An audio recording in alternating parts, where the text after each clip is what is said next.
Boa noite. Então, estamos começando hoje a nossa série Diálogos da Extensão. Aqui sou a Cláudia, sou vice-pró-reitora de Extensão, diretora do Museu da URGS. E durante esse período que a gente não pode estar junto com vocês, reunidos, a gente resolveu, então, criar essa série de programas, Diálogos da Extensão, mais perto de você. E hoje a gente inaugura essa série com o tema Violência contra Mulheres em Tempo de Pandemia. Por que a gente trouxe esse tema? A gente vai trazer vários temas que são bastante importantes para a gente, para a sociedade como um todo, para a extensão, mas porque a gente tem visto aumentar a violência que já existe, a violência de gênero, a violência contra as mulheres, seja ela psicológica ou a física mesmo, a gente tem visto aumentar e agora, com as nossas palestrantes aqui, as nossas convidadas, vocês vão ver que o período de isolamento ou de afastamento social tem proporcionado o aumento dessa violência. E aí a gente vai discutir, então, o porquê disso e quais são as saídas e, historicamente, por que nós vivemos isso. Então, as nossas convidadas hoje, a professora Jane, professora titular aposentada da FACED, da URGS, da Faculdade de Educação, integrante do GERG, que é o Grupo de Estudos de Educação e Relações de Gênero, nossa parceira do museu, parceira na URGS, parceira de discussões sobre gênero, uma grande inspiração para todas nós, eu acho, aqui desse grupo, e para várias mulheres. Nós temos também a Suelen Aires Gonçalves, é a socióloga, doutoranda em Sociologia pela Universidade Federal do Rio Grande do Sul, integrante do Grupo de Pesquisa em Violência e Cidadania e do Atinuquê Coletivo sobre o Pensamento de Mulheres Negras. Da casa também, né, e estudou aqui na URGS e vai conversar com a gente. E temos também a Muriel Rodrigues de Freitas, que é professora de História, minha colega, e da rede pública e privada, aqui em Porto Alegre, é mestra em Ensino de História pela URGS e doutoranda em História na PUC-RS. Então, também é prata aqui da URGS, saiu daqui da URGS, e está voltando agora nessa conversa. A gente vai começar, então, com a Jane, mas vocês podem participar. Queria dizer também que a gente colocou, durante a semana, a divulgação desse Diálogos da Extensão mais perto de você, com essa temática, a gente acabou recebendo algumas sugestões ou perguntas e que a gente, ao longo da conversa, vai apresentar aqui, vai colocar na mesa para discussão. Nós temos várias notícias aí de casos de violência e nós temos também várias notícias de organização das mulheres para resolver isso. Então, nós vamos conversar sobre isso, começando com a Jane. Jane, boa noite, obrigado por ter aceitado o nosso convite. E durante a conversa, agora o público pode ir comentando e perguntando, tá, gente? Façam isso. Boa noite, Jane. Boa noite, eu quero agradecer muito esse convite de ter essa parceria da Cláudia organizando tudo isso, as colegas Suelen e Muriel, é um prazer estar aqui com vocês.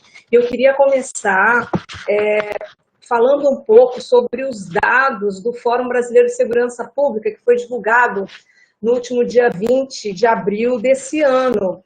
Esses dados apontam que as agressões contra as mulheres aumentaram consideravelmente, né, de maneira muito significativa, se nós compararmos o mesmo período do ano passado. Esses dados foram coletados em 6 estados, São Paulo, Rio Grande do Sul, Rio Grande do Norte, Mato Grosso, Pará e Acre. E aqui também eu acho importante observar a subnotificação de casos, porque muitas mulheres não estão conseguindo denunciar com essa questão de isolamento por conta da pandemia que nós estamos vivendo.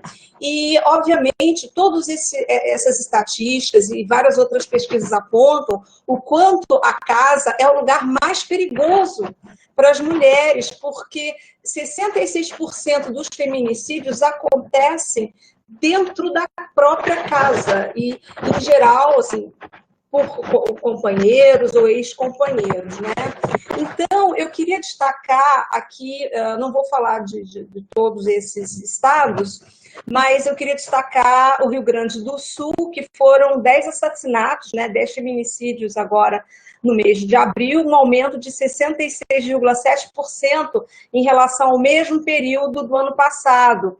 Então, também os dados apontam que de janeiro a abril desse ano houve um crescimento de 71,4% da violência contra as mulheres, né? É claro que o isolamento que nós estamos vivendo, ele acaba potencializando esses dados, esse aumento, mas é importante a gente ressaltar que esse aumento da violência já vem acontecendo já há algum tempo, como mostram o Atlas da Violência de 2018 e o de 2019, né?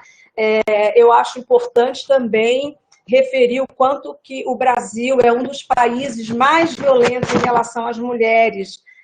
A taxa de feminicídios no Brasil é a quinta maior do mundo, né? Segundo a Organização Mundial da Saúde. E esse tipo de crime, por exemplo, o assassinato de mulheres, foi um dos crimes que mais aumentou no país no ano passado, né? Então, a gente observa por esses dados que a cada 10 mulheres assassinadas, 7 foram mortas dentro da própria casa, né? E de 9, entre 10 crimes, o agressor é o namorado, ex-namorado, ex-companheiro, etc., né? É claro que é importante referir também que com o advento dessa pandemia e do consequente isolamento, houve um aumento de violências não só aqui no Brasil, mas em várias partes do mundo, como nos Estados Unidos, no Reino Unido, na Alemanha, Espanha, França, Canadá, enfim, todos esses países a gente observa um aumento do número de casos, né? Houve um aumento de denúncias de violência contra as mulheres. E eu acho que é importante a gente pensar também que esse confinamento em casa vem acompanhado também de uma crise econômica que pode agravar ainda mais a situação na medida em que ela vem ter, dessa conjuntura, uma dificuldade ainda maior de se separarem desses parceiros violentos, né? Que ficarão ainda mais violentos com a frustração de perderem seus empregos, por exemplo, né? Então, é interessante a gente observar que a própria ONU Mulheres tem solicitado aos países que olhem com mais atenção sobre esse problema e que desenvolvam ações para essas mulheres durante esse período de pandemia. Por exemplo, no estado de São Paulo, eles modificaram aquele formulário de atendimento, né, de denúncias, de modo que as mulheres podem fazer o registro online. Só que aí a gente pensa, quem são as mulheres que têm acesso a computador para poder fazer essa discussão, né? essa denúncia? Então, a gente tem que pensar também no que o Ministério da Mulher, da Família e dos Direitos Humanos tem feito efetivamente com relação a esse problema. É claro que, como a Cláudia comentou, quando a gente fala em violência contra as mulheres, nós estamos nos referindo não apenas à violência física, mas à violência moral, à violência psicológica, à violência patrimonial e à violência sexual, né? Um outro ponto importantíssimo a destacar, eu que trabalho na Faculdade de Educação, agora só no pós-graduação, quando nós falamos que 80% das vítimas de violência doméstica têm filhos, isso significa dizer que muitos desses filhos presenciam essas violências e muitos desses filhos também sofrem a violência física, moral, né? Tem um dado importante aqui de 2014, a partir do balanço do Disque 180, mostrando que 64,35% dessas crianças, elas presenciaram a violência e 18,74% foram vítimas diretas dessa violência, ou seja, elas foram espancadas também, ou sofreram outro tipo de abuso, ou mesmo estupro, segundo o balanço feito lá no ano de 2014. Bom, gente, diante assim de dados tão alarmantes, eu acho que é preciso que a gente pense sobre as possibilidades de um trabalho preventivo desde a infância. Eu estou falando de um lugar que estuda as infâncias, estuda as diversas formas de violência contra as mulheres e contra as meninas. Então, por isso, eu reforço aqui o papel da escola e o papel fundamental da formação docente, tanto a formação inicial quanto a formação continuada dos docentes, como algo muito importante, porque a escola, ela precisa ter um olhar mais preciso em relação a essas situações, a esse sofrimento que as crianças trazem, né? Então, nesse sentido, é importante dizer que a educação sexual, ela é fundamental nas escolas, pois é preciso discutir como se dá, como se constroem essas relações desiguais de gênero, como elas vão sendo aceitas, naturalizadas na sociedade, até mesmo estimuladas, né? Então, só para citar um exemplo, assim, a pesquisa que eu coordenei até o ano passado, ela terminou o ano passado, discutia os maus tratos emocionais contra as mulheres e meninas, né? Então, a gente trabalhou muito com o conceito de micromachismos, que são aquelas pequenas violências que a gente nem vai se dando conta de que são, de fato, violências. A gente, muitas vezes, não consegue identificar aquilo como uma violência. O que é pior, muitas vezes a gente acaba entendendo aquela atitude do sujeito como uma atitude, até como uma prova de amor. Nossa, olha só como ele me ama, porque ele tem muito ciúme, ele se descontrolou, porque no fundo ele me ama, né? Então a gente reforça a importância de discutir esses micromachismos e também aquilo que a gente chama de violências benévolas. A violência benévola é uma violência disfarçada de proteção. O sujeito me liga 500 vezes no mesmo dia para saber onde eu estou, com a desculpa de que ele está preocupado comigo. Mas, na verdade, essa é uma forma de controle. Então, essas discussões, elas são muito importantes. Por quê?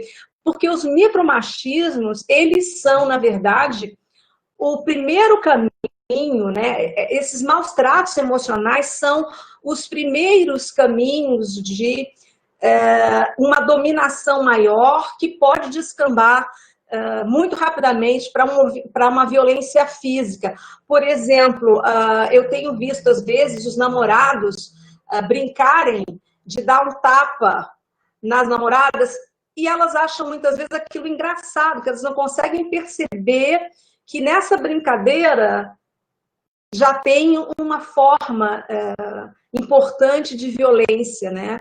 Ou então um sujeito que é muito cerceador, enfim. Então, eu trabalho dentro dessa perspectiva de apostar mesmo numa educação preventiva desde a mais tenra infância, desde a educação infantil. Jane, a gente vai retomar isso depois. Eu queria relembrar que nós estamos no Diálogos da Extensão mais perto de você e fazer uma correção, porque eu estou tão acostumada com a Jane que eu apresentei a Jane só como Jane, eu não disse o sobrenome dela. E das outras convidadas eu disse o sobrenome. Então, a Jane Felipe de Souza, a proximidade às vezes faz a gente cometer esses equívocos. Eu vou passar agora para a nossa convidada Muriel Rodrigues de Freitas, e depois a gente vai retomar esses tópicos que a Jane trouxe aqui, para a gente... Estou vendo aqui que tem perguntas. Perguntou a fonte dos dados que a Jane citou. Depois a gente vai colocar isso, então vai responder, tá? Muriel, então é contigo agora.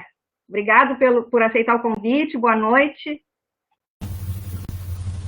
Então, obrigada, Claudinha, eu agradeço o convite, uma felicidade estar aqui junto com as colegas e um grande prazer em trabalhar esse assunto aqui que é de imensa importância, né? Sempre, não só agora, mas agora especialmente, porque passamos por um momento difícil e as mulheres com certeza estão tendo uma dificuldade maior dentro das suas casas para lidar com esse tema da violência. Bom, então eu queria dizer primeiro que a professora Jane já trouxe os dados, né, que são chocantes. Cada vez que a gente se depara com esses dados, a gente fica alarmadas. E vou falar um pouco para vocês, assim, o que eu trabalhei, porque eu vou dentro dessa linha da professora Jane. Eu sou professora de História da rede pública e privada, e eu trabalho com ensino fundamental, ensino médio, e há muitos anos eu trabalho com EJA, com a educação de jovens e adultos.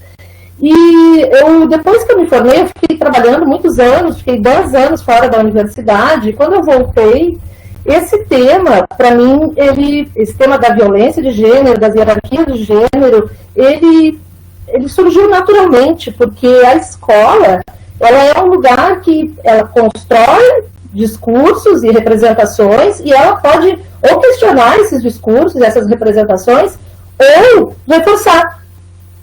E a gente percebe um reforço, eu percebi um reforço dessas representações, de hierarquias de gênero, muito maior do que o confronto dessas representações. E eu achava isso, continuo achando isso de um perigo imenso.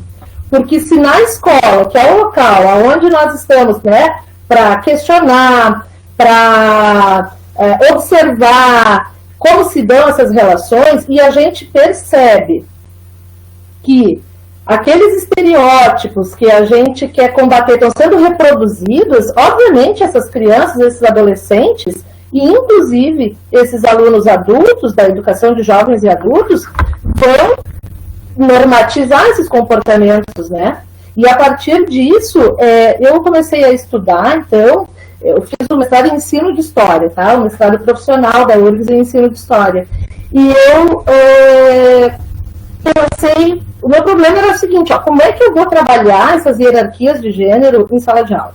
Como é que eu posso trabalhar nas aulas de história as hierarquias de gênero?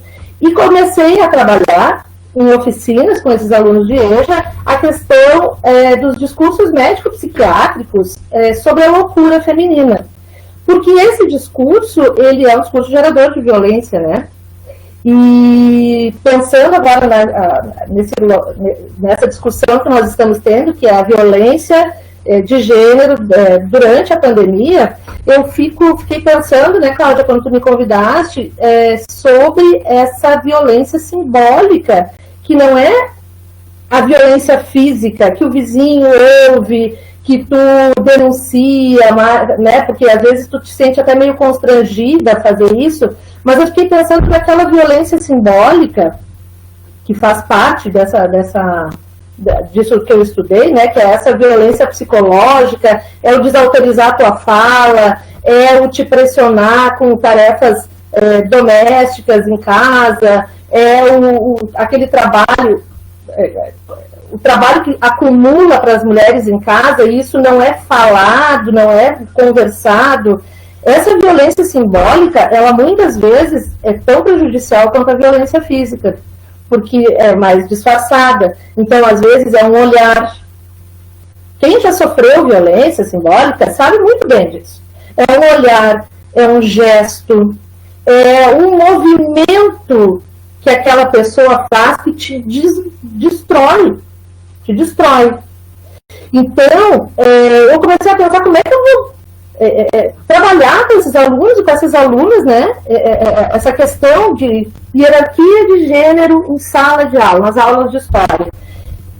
E pensando um pouco sobre isso, ficou fácil, porque dentro da perspectiva histórica, a gente pode perceber que essa hierarquia de gênero é uma construção, ela foi uma construção. Então, o que faz um grupo, um determinado grupo, que é 50% da população, achar que tem poder simbólico e poder efetivo mesmo, sobre o outro 50% da população? Essa era a minha pergunta, né? Foi isso que eu comecei a trabalhar com os alunos. Porque se a gente tem esses dados de 5 mulheres que morrem por dia no Brasil, o Brasil sendo o 5º lugar em feminicídios no mundo, o 1º lugar em assassinatos de mulheres trans no mundo. Olha, isso não pode ser natural. Não existe uma naturalidade nesse comportamento. E a partir, então, desse discurso de que a mulher é um sexo frágil, de que mentalmente as mulheres não têm condições de tocar suas vidas, de que... Porque esse discurso também é um discurso construído, um discurso do século XIX, né, que o campo médico foi construindo e trouxe aquela ideia de que o cérebro da mulher está diretamente ligado aos seus órgãos sexuais e aos seus aparelhos reprodutivos. Então, qualquer dano que aconteça, qualquer emoção mais forte que a mulher tenha, isso vai ser refletido na sua capacidade intelectual. Então, a partir disso, as mulheres foram deslocadas do campo público, por exemplo, do espaço público, e foram colocadas dentro do espaço privado. O espaço privado também é dominado pelos homens. Então, todos os espaços foram dominados, e ainda para nós foram dados alguns espaços específicos, que é o dentro da casa. E ainda assim, dentro da casa, as mulheres não têm poder. Quer dizer, tem alguns poderes, né? Aqueles micropoderes, assim, que vai se estabelecendo com os filhos, com as lidas domésticas e tal. Mas, no final das contas, quem tem o controle total são os homens. Então, eu acho muito interessante uma frase da Scott que diz assim: a falar de dominação masculina decorre de uma constatação científica e não de um julgamento moral. Já existem centenas de estudos e mulheres e pesquisadoras pesquisando sobre isso, sobre essa dominação e sobre como isso vai sendo construído, e falar sobre isso agora já tem um caráter científico, né? Não é mais, essas gurias que estão vindo aí falar sobre... A Jane trouxe os dados para nós. A Sueli vai trazer os dados agora que acometem a população que está lá na ponta ainda, que são as mulheres negras. Então a gente vai vendo que essas construções que vão se dando a partir assim, do discurso religioso, do discurso médico, todas elas se somando, vão construindo a ideia de que as mulheres são frágeis, que as mulheres não têm capacidade de controle sobre a sua vida, sobre os seus corpos. Então, aquela outra parcela da população se adona desse discurso e acaba utilizando ele para fins de dominação. Tudo isso para dizer que concordo completamente com a professora Jane. Eu acho que a escola é o lugar onde nós devemos discutir hierarquias de gênero, nós precisamos levar esse debate, e não é a troco de nada que grupos específicos querem abolir o que eles chamam de ideologia de gênero nas escolas, que nada mais é do que discutir hierarquias de gênero, hierarquias, discursos de poder e de dominação. Por que tantas pessoas não querem? Quem são as pessoas que não querem que se discuta gênero em sala de aula? Quem não quer que se discuta isso com as meninas, com os adolescentes? E por quê? Acho que quando a gente começa a uma sondada nessas pessoas e quem são, a que grupos pertencem, a gente começa a se dar conta de que existem interesses, e esses interesses não são de proteger as crianças do mundo da ideologia de gênero que eles chamam, né? Mas, bom, vou passar para a Suelen agora, que vai trazer os dados também relativos ao que ela trabalha, e o pessoal pode ir perguntando, e eu acho que a gente vai conversando, mas por enquanto é isso. Eu estou pensando nessa questão da violência simbólica que está acontecendo dentro das casas, e que muitas vezes as mulheres não conseguem identificar, sabem que tem alguma coisa errada, ruim acontecendo, mas não conseguem falar, e não sabem para quem falar também, e nem como comunicar isso. O que é aquilo que ela está sentindo, que violência é aquela que leva a situações desesperadoras. Às vezes essas mulheres... enfim, depois a gente traz outros dados aqui para deixar mais concreto. Tá bom? Obrigada, Muriel. É isso, e é uma violência que, inclusive, como a gente não vê, ela pode se instalar para sempre nas mulheres, né? Porque atinge um nível psicológico muito mais complicado de ser tratado e de ser reconhecido, né? Então, agora nós vamos ouvir a nossa convidada Suelen. E boa noite, Suelen, muito obrigado. Obrigado por aceitar o nosso convite. E agora passo para ti. Muito obrigada, eu que agradeço a Cláudia, em nome da Cláudia, saudar, né, toda a equipe do DEDES que vem promovendo esse espaço, né, de construção e de diálogo, assim como tantas outras iniciativas em extensão que a nossa instituição e que o DEDES vem contribuindo com um espaço, né, democrático da produção de saber e de conhecimento. Gostaria de saudar também as minhas colegas, a professora Jane, que a gente tem como inspiração estar aqui hoje com ela, é um motivo de muita alegria, e a colega Muriel também, meu muito obrigada por estar nesse momento também compartilhando saberes, compartilhando um pouco do que a gente vem construindo. Então, aproveitando essa perspectiva e todas as questões que as colegas que me antecederam apresentaram, eu vou falar um pouquinho sobre o que eu venho desenvolvendo, que é dentro, então, aqui da nossa instituição, no nosso grupo de pesquisa aqui na URGS, que é o GPVC, que é pensar a perspectiva da violência contra as mulheres, sobretudo contra as mulheres negras. Então, estou construindo uma tese de doutorado que faz esse debate acerca dos feminicídios para com as mulheres negras, para a gente buscar compreender essas intersecções de gênero e raça e classe, como elas se apresentam, né, nos crimes de feminicídio aqui no nosso estado. E essa pesquisa é fruta de inúmeras inquietações desde o meu processo inicial de formação, no sentido de que, desde a minha graduação, eu busquei, então, compreender o fenômeno da violência doméstica e familiar. Então, já vim pesquisando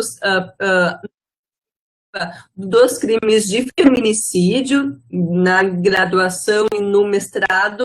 No mestrado eu tive a oportunidade de pensar também a produção legislativa e as políticas públicas de enfrentamento à violência. Estava recordando que, inclusive, essa semana, no dia que a nossa presidenta Dilma foi impeachmentada, né, que iniciou esse processo de impedimento da presidenta Dilma, eu estava concluindo meu campo de pesquisa em Brasília, na SPM, extinta SPM, para conhecer a Rede Nacional de Enfrentamento à Violência Doméstica e Familiar, e estava presente naquele fatídico dia onde a nossa democracia começa a ser esfacelada. Então, nessa perspectiva, eu só tive a oportunidade de pensar a partir da perspectiva de raça no meu doutoramento, por conta desse processo da gente não ter também, digamos, um arcabouço teórico para poder refletir a partir da experiência negra. Então, o quanto foi importante para mim, na minha formação, também conhecer e ser uma Atinoqué, que é o nosso grupo de estudos que busca, então, compreender a partir da produção das mulheres negras, né, das nossas intelectuais negras, compreender as diversas formas de organização e de saber. Então, foi fora da universidade que eu tive a oportunidade de ler mulheres negras e poder compreender o fenômeno da violência a partir dessa perspectiva. E aí, logo após, consigo então, dar continuidade a uma pesquisa, e foi muito esse despertar para pensar essas intersecções de raça, de classe, de gênero, para pensar os feminicídios, foi por conta, então, dos dados que bem a professora Jane nos apresenta, né, dos atlas do Fórum Brasileiro de Segurança Pública, da própria produção dos atlas da violência e tantas outras pesquisas que apresentavam que num período histórico que houve política pública de enfrentamento à violência contra as mulheres no nosso, houve investimento público na vida das mulheres, neste mesmo período, é um período onde há um aumento significativo de mortes de mulheres negras e uma morte de mulheres não negras. Então, a minha inquietação, digamos assim, sociológica, foi compreender este fenômeno, o porquê de um aumento de mais de 50% de morte para com mulheres negras e o porquê uma diminuição para com mulheres não negras. Então, a partir dessa chave de análise, eu busco, então, o início da minha pesquisa de doutoramento.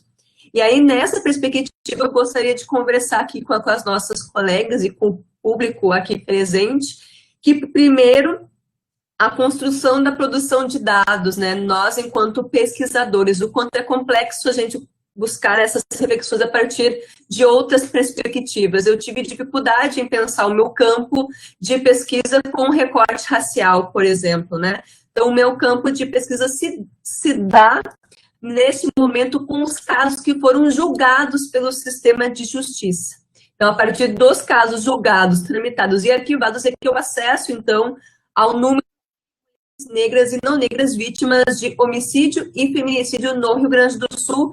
Fiz uma amostra por década, a partir da década de 70 até a nossa década atual, para compreender as configurações na qual se dão esses crimes de mulheres negras e não negras, para tentar trazer algumas reflexões sobre o porquê do aumento para com mulheres negras. E aí eu acho que a gente precisa dar um passo atrás para a gente compreender este fenômeno, né? De, nesse contexto da pandemia, fica mais nítido as desigualdades estruturais de raça e de gênero no nosso país. E então a gente percebe que o esfacelamento do Estado, das políticas públicas de enfrentamento à violência, tem também um peso maior para com a nossa realidade no local. Então, a gente pensar, por exemplo, os dados que a professora Jane acaba de nos apresentar, nosso Estado, até o dia de ontem, vivia um apagão de produção de dados sobre a violência contra as mulheres neste período de isolamento social, diferente de outros países que fizeram, né, que teve uma produção de dados, teve uma produção de política pública para pensar a ação nesse período. O nosso país não tinha essa oportunidade de pensar, por exemplo, a análise comparada com outras regiões. O material também nos apresentou, que foi apresentado, então, pelo Fórum Brasileiro de Segurança Pública, também nos chama muito a atenção para algumas questões. O Fórum solicita a todas as secretarias estaduais de segurança dados para poder produzir uma análise a nível nacional. O que ela recebe? Ela recebe dados de 7 estados apenas. Então, como pensar este tema a nível nacional, se poucos estados estão também produzindo dados, produzindo políticas para pensar a violência em tempos de pandemia? E aqui o nosso estado, além de fornecer os dados, fornece uma parcela dos dados, não apresenta na sua totalidade. Porque não o tinha. Nós tivemos, né, o lançamento de dados por trimestre, né, então nos primeiros 3 meses, que apresentaram esses dados, né, de todas as violências, e agora com os dados que saíram no dia de hoje, a gente pode perceber esse processo que nós estamos, eu acredito que também refletir um pouco, que é um tanto complexo a gente apenas fazer uma análise de um mês para o outro, se houve um aumento de um mês para o outro. Eu acredito que é importante a gente compreender a dimensão histórica para a gente poder compreender se existe uma tendência de aumento ou não, mas o que fica nítido para nós que enquanto outros crimes tiveram diminuição neste contexto de isolamento social e de pandemia, a violência contra as mulheres ela é muito presente. O que a gente tem de mais nítido crimes de feminicídio, porque é a ponta do iceberg, né? Ele é o resultado de nenhuma ação, nenhuma política pública de enfrentamento à violência, que chegamos até os dados que foram apresentados hoje. E esses dados precisam ser refletidos à luz da nossa realidade. Um Estado que não tem política pública do ponto de vista de pensar a dimensão do que é as violências contra as mulheres, pensar educação, saúde, seguridade social, trabalho, dentre outras. O que nós temos que saudar o trabalho das nossas polícias, tanto a Polícia Civil quanto a Brigada Militar, que tem cumprido com um papel estratégico, porém, nós precisamos de uma rede de enfrentamento que seja articulada para que nós possamos viver e viver com dignidade. Então, os dados que a professora Jane apresenta aqui, eu acho que são bem importantes para a nossa reflexão por conta deste acúmulo de pensar estes 4 meses, podemos dizer assim, sendo que um deles é no momento de isolamento e houve este aumento de crimes de feminicídio iceberg e o secretário de Segurança e atual vice-governador apresenta outros dados que houveram um decréscimo. Nós também precisamos compreender que esse decréscimo está dialogando com a realidade do não acesso às redes, às dificuldades de contato ou via telefone ou via internet, ou seja, trazer essas reflexões para a gente poder pensar a nossa realidade local. E não há um recorte de raça com esses dados, ou seja, a gente não consegue também mensurar o impacto para com as mulheres negras e não negras no Rio Grande do Sul. Obrigada, Cláudia. Continuamos o nosso debate. Nós estamos aqui com o nosso Diálogos da Extensão Mais Perto de Você, uma promoção da Reitoria de Extensão, do Departamento de Educação, de Desenvolvimento e Educação Social, o DEDES, e do Museu da URGS. A gente está com mais de 50 pessoas nos assistindo e já teve perguntas, já teve comentários. Uma delas a gente já respondeu, que era da onde os dados que foram falados pela professora Jane, apresentados pela professora Jane, queriam a fonte, a gente já colocou lá direto, mas também tem tinha pergunta se a gente ia falar sobre esse recorte a Kelly perguntou se a gente ia falar sobre esse recorte de raça e gênero, a Suelen já apontou aí a nossa discussão, e também uma pergunta sobre, além da escola, que é um espaço para evidenciar essas questões, essas diferenças, esse histórico de segregação e de divisão, né, de gênero, quais outros espaços poderiam ser importantes, já que a escola, ela além dela pegar um período só do dia da criança, né, além disso, ela tem uma época que tu vai passar para o mundo do trabalho e, às vezes, tu vai largar a escola, então o convívio no grupo cultural e na família é maior do que no período da escola. Quais seriam, então, para vocês discutirem isso? Eu vou aproveitar, tem mais uma aqui, a Sabrina, acho que é Sabrina, que fazer para que os gestores não fechem os olhos para as falhas de rede de acolhimento, na rede de acolhimento e enfrentamento. Isso era uma outra coisa que eu ia colocar para vocês discutirem também, que é duas questões, assim, do fato do quanto a gente mete a colher, sim, deve meter a colher, remetendo, né, a um ditado antigo, em briga de marido e mulher não se mete a colher, a gente mete sim, mas, por outro lado, que é o caso da gente denunciar, né, se a gente está ouvindo, se a gente está vendo, está presenciando ou está ouvindo nesse período de confinamento, a gente ouve os vizinhos, o que está acontecendo, o que der para ouvir.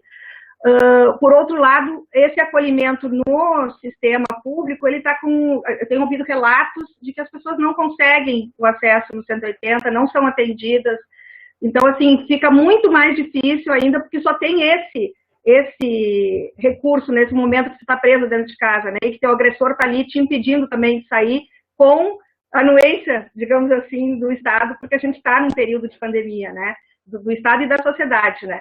Então, eu queria que vocês comentassem também isso nessas falas, dando continuidade ao que as pessoas também estão procurando saber nessa nossa conversa, tá? Professora Jane? Agora vai ter um tempo menor, tá, pessoal, para a gente poder trocar com o pessoal. Eu acho que uma coisa importante a se investir na formação das mulheres é o aumento da escolaridade, aliado à independência financeira e à independência emocional. Porque a gente tem que pensar o quanto nós, mulheres, somos educadas dentro de uma perspectiva de idealização do amor romântico e da maternidade. Então, muitas mulheres não se separam porque elas tem uma dependência financeira, tem uma dependência emocional dessa figura masculina, que ela foi educada para isso, né? E eu acho também que a arte, ela é muito importante para esse debate. Além da escola, além de ter professores e professoras muito bem preparados para discutir esses temas e não ignorar a violência que essas crianças, adolescentes sofrem, né? É importante a gente fazer uso, prestar atenção naquilo que a arte nos proporciona, a arte nas suas mais diversas manifestações. E também as mídias ocupam um papel importante, grupos e coletivos feministas de mulheres que atuam nas redes sociais. E retomando um pouquinho aquilo que Muriel falou sobre a violência simbólica, eu costumo dizer que nós, mulheres, temos uma 8ª jornada de trabalho. Muitas de nós. Eu tenho ódio quando as pessoas dizem que nós temos uma dupla jornada. Não, não temos. Muitas de nós têm uma 8ª jornada. Por quê? Nós somos educadas sempre para o cuidado. Então, nós temos que ser ótimas administradoras do lar, nós temos que ser ótimas cuidadoras de nós mesmas, porque na nossa cultura se exige a ideia do embelezamento. Nós temos que cuidar das nossas parcerias afetivas, se tivermos uma. Nós temos que ser excelentes mães, temos que ser excelentes profissionais. Se nós estudamos, temos que ser ótimas alunas, alunas dedicadas. E muitas de nós cuidam dos idosos da família e muitos de nós cuidam dos netos, segundo os dados do IBGE 2018. Então, é uma 8ª jornada de trabalho para muitas de nós. Por que eu chamo jornada de trabalho? Porque cada uma dessas coisas vai consumir tempo, um esforço emocional e também um esforço financeiro. Bom, nem preciso comentar que esse Ministério das Mulheres é um fiasco. Nós, mulheres, estamos nos ferrando com este governo, esse desgoverno que aí está. Jane. Obrigada, Jane. Muriel? Queria complementar o que disse a professora Jane. As políticas públicas foram desmontadas durante esses últimos 2 anos, né? Inclusive políticas municipais. Foi acho que é a Raquel que perguntou, né? A professora Jane também falou um pouco dos locais outros locais de manifestações de violência. Concordo com a professora Jane e acrescento que uma das formas de nós tentarmos nos proteger e nos ajudar porque já que não temos mais, né, o nosso ministério está aí destruindo tudo que existia, as políticas públicas acabando, nós temos que criar redes de mulheres e redes de proteção.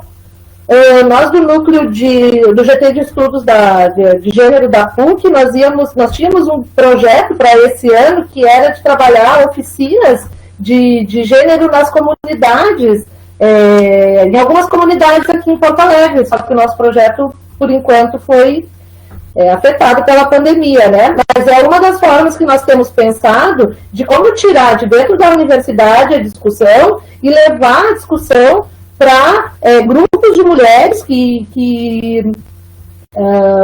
existam em comunidades, se não existirem, fazer parcerias, inclusive, com grupos lá da própria PUC que já trabalham em comunidades, né? Mas, lembrando de outra coisa, lembrando daquilo que a professora Jane estava comentando, a arte ela é importante como um excelente instrumento de questionamento da realidade, né?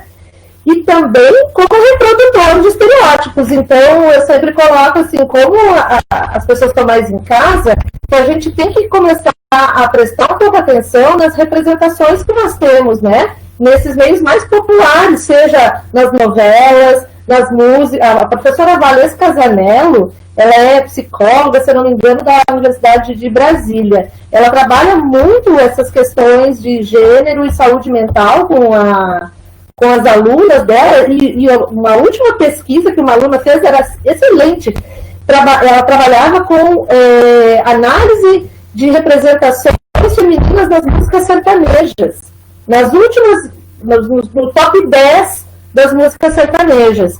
E eu acho que a gente tem que fazer isso também quando está assistindo novela, quando está assistindo Sessão da Tarde, um filme do Netflix, um vídeo no YouTube, porque quando a gente diz, né, quando a gente coloca os óculos do gênero e começa a observar as relações de gênero e as representações, nós ficamos apavoradas com aquilo que se apresenta na nossa frente. A gente começa a se dar conta que aquelas representações são hierarquizantes o tempo inteiro e nos colocam sempre num lugar que é medonho. Eu agora, na minha pesquisa de doutorado, estou pesquisando representações de mulheres em filmes de terror dos anos 70 e dos anos 80, que é um gênero de filme que a juventude adora e é extremamente popular.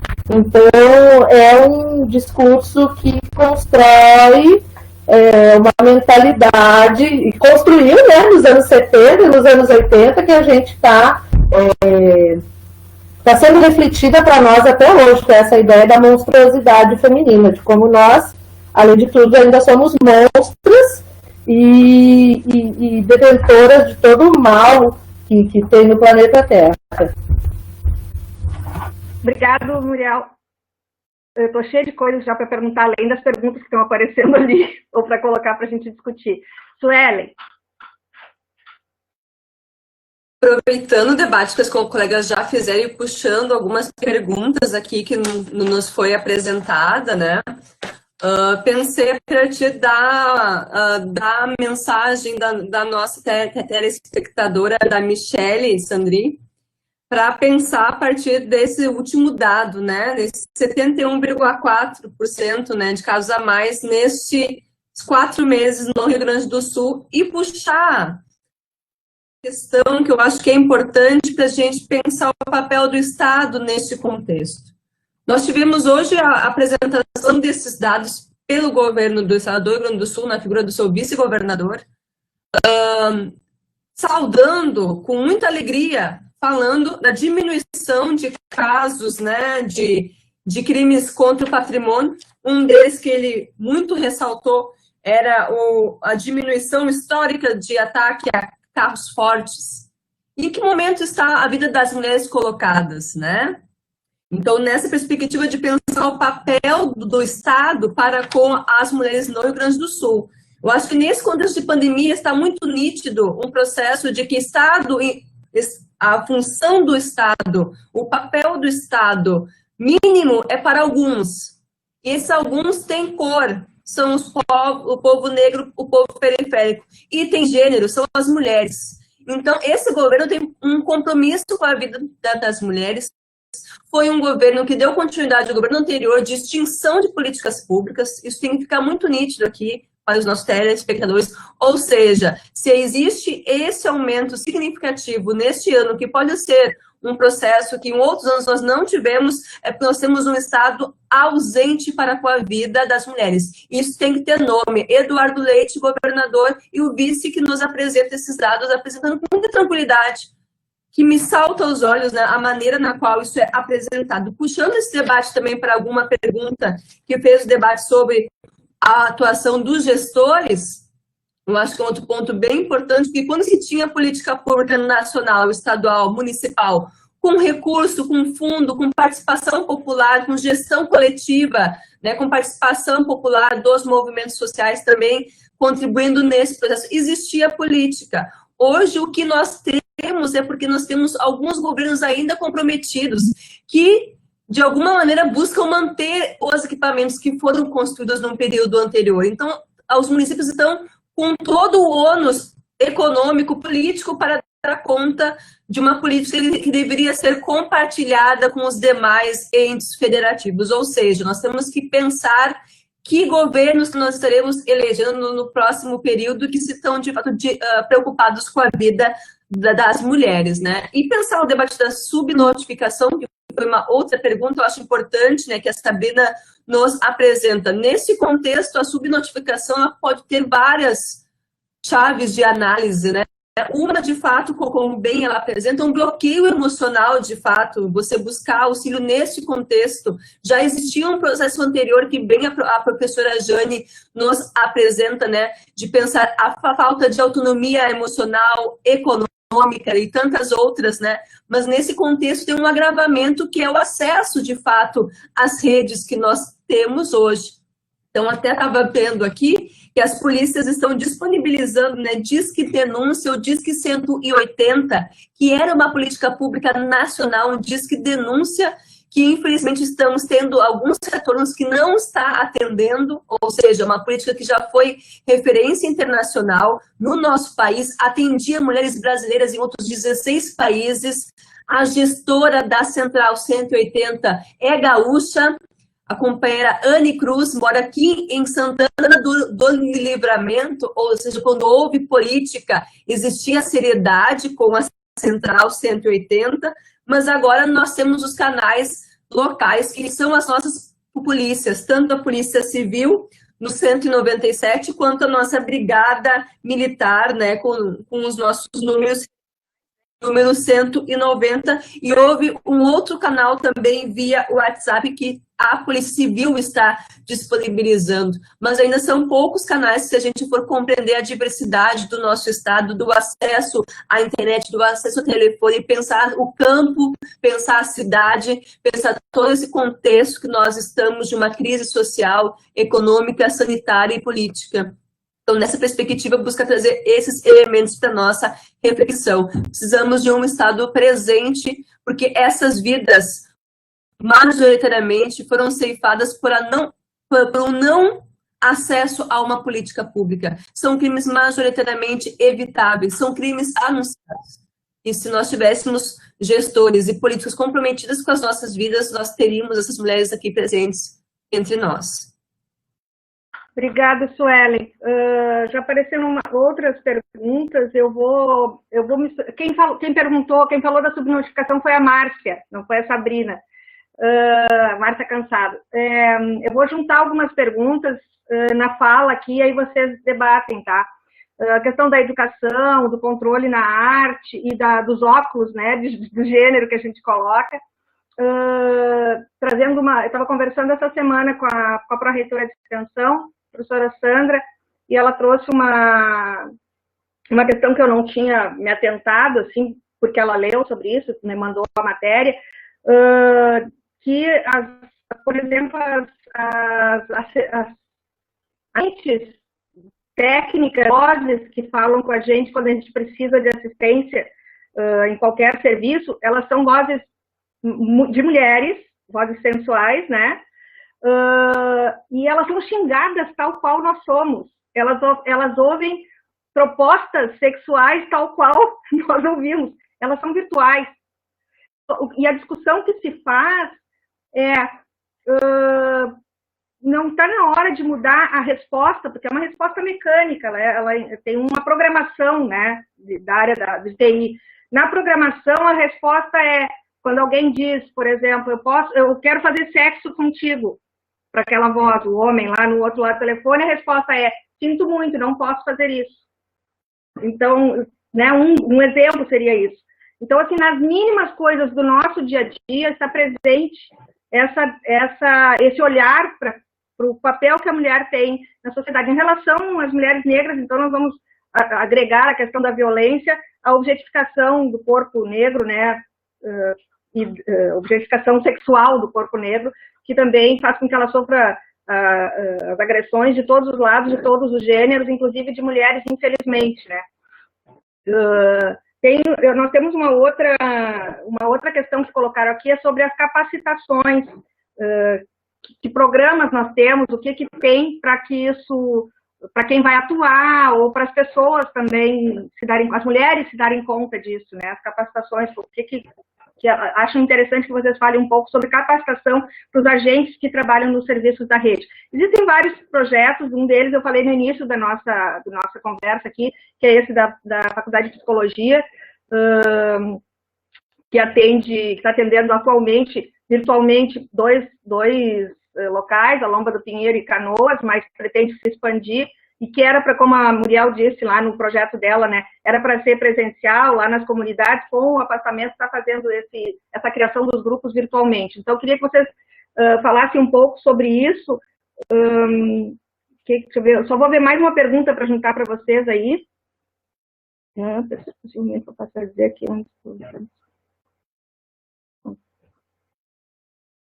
Ausência total do Estado sobre não estarmos representadas. Também isso aí, ó, não estarmos representadas no Estado, tá bom? Jane? Sobre a capacitação dos agentes, eu acho fundamental não só a escola estar preparada para discutir essas temáticas da violência, mas também na área da segurança, na área da saúde. Muitas vezes as mulheres, quando chegam à delegacia, mesmo delegacia da mulher, muitas vezes elas podem não se sentir acolhidas, né, nas suas queixas. Então, precisa haver uma formação de todos esses agentes públicos, né? Eu acho fundamental isso. Muitas vezes a universidade ela é convidada para fazer apenas atividades pontuais, como uma palestra e tal. Em anos anteriores, em governos anteriores, a gente tinha uma inserção maior em cursos de capacitação e, obviamente, vocês devem imaginar com toda essa perseguição e em relação ao que se chama equivocadamente de ideologia de gênero, há um certo pavor em relação a essas discussões, né? Então, é fundamental nós discutirmos como as masculinidades e as feminilidades são construídas. Então, isso é gênero, isso é discutir relações de gênero, e essas discussões precisam estar presentes nessas formações, né? Muriel? A dificuldade que nós temos hoje de fazer a discussão de gênero nas escolas advém justamente dessa ideia da ideologia de gênero que foi colocada de uns anos para cá, né, principalmente pelo Miguel Najib e companhia.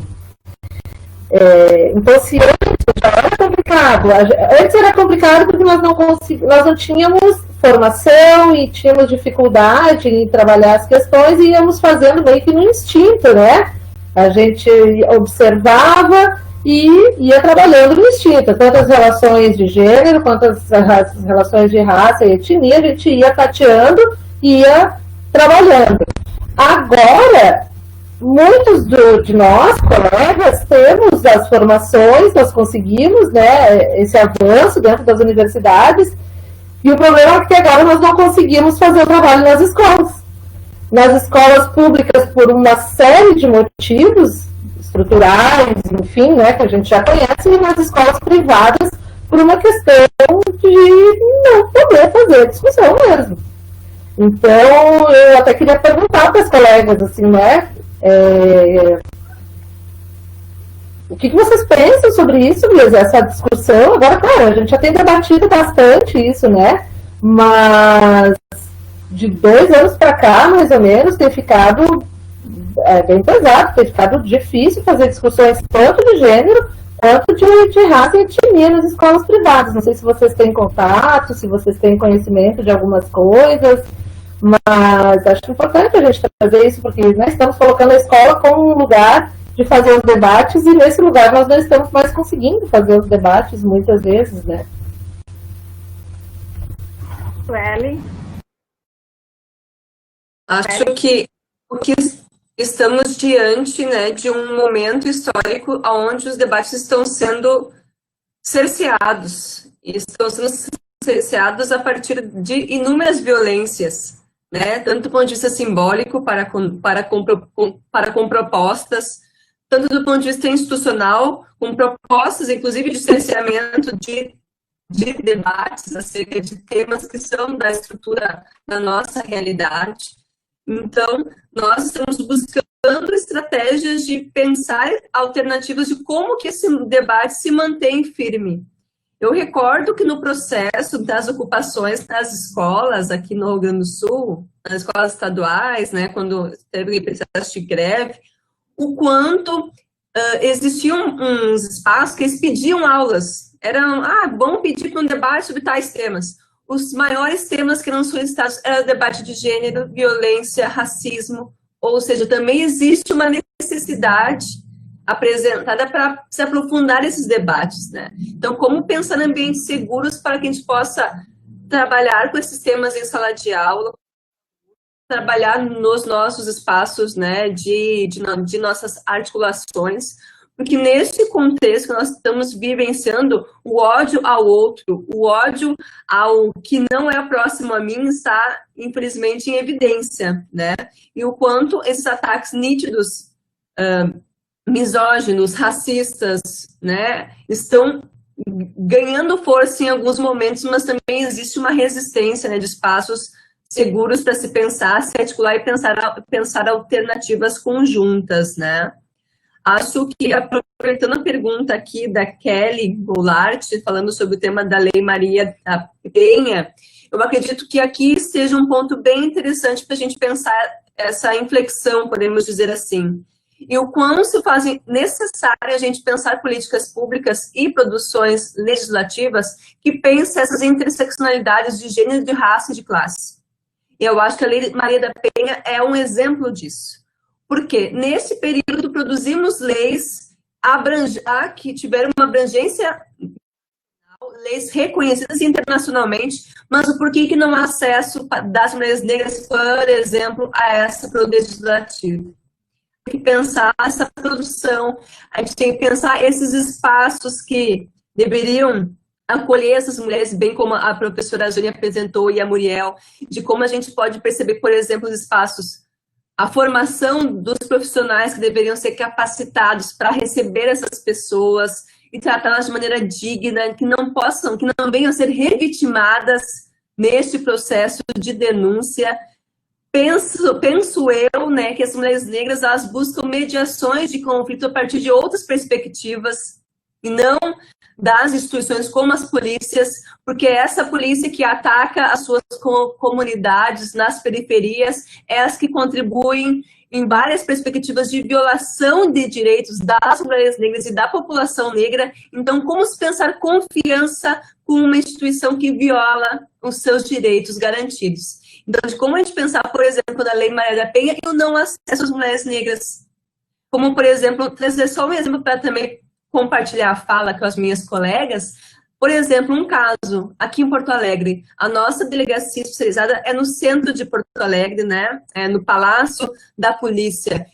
Que mulher negra que, por exemplo, mora na Restinga, que tem que viajar 1 hora de ônibus, se tem a passagem para chegar até esse espaço. Então, pensar a territorialidade, o acesso à formação, ao conhecimento, a saber dos seus direitos, são inúmeras tarefas que estão colocadas para nós. Eu acredito que a gente precisa pensar políticas públicas e leis com a interseccionalidade de gênero, raça e classe. Do contrário, a gente vai deixar ainda mulheres à margem, e é isso que nós estamos visualizando na perspectiva das mulheres negras que não acessam esses espaços por uma construção histórica do nosso país. Obrigada, Sueli. Importante todas as questões que foram levantadas. Nós recebemos um abraço coletivo aqui da Daniela, que está Daniela Aruz, que está nos assistindo.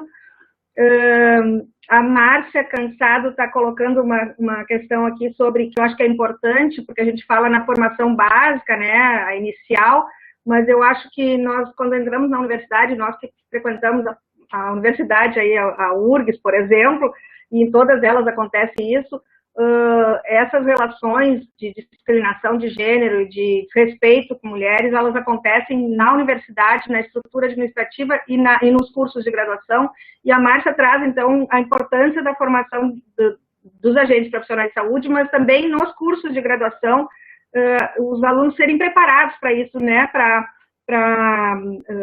diagnosticarem casos, enxergarem esses sinais, né, estarem preparados para isso.